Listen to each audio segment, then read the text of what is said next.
Hello, I'm Nathaniel Smith, and today I'm reviewing The Real Peter Pan.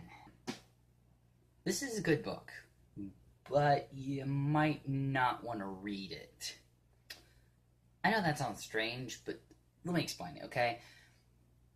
If you cherish and love the original Peter Pan and you don't want the story to be tainted in any way, you might not want to look up any of the history. Now onto the book. The Real Peter Pan is a completely great, accurate nonfiction book, mainly about the history of both Michael Llewellyn, I believe it is, Davies, and Jane Barry, of course, and their relationship, which is very complicated. There's no for sureness of how far things went. But let's just say Jane Barry was deeply, deeply in love with Michael, and was a bit overbearing, and yeah. And then there's the whole history of the real parents, of the Lily and Davies boys, and then their tragic passings, and then Jane Barry becoming the sole heir of them, I guess you would say.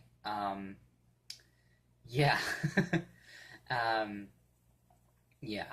The good thing, though, is that with the book, it keeps a completely unbiased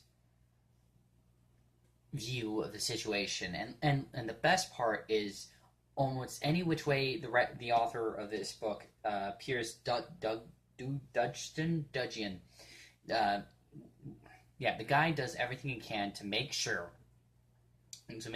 to let the people speak for themselves. So most of the book is filled to the brim with letters and other documents like poetry and other things that either reflect the people in this historical account and or reflect inspirations for the creation of Peter Pan. Yeah.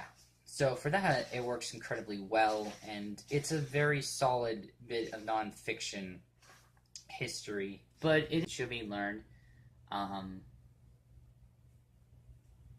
You know, if you can stomach it, read it. If you can't, I understand.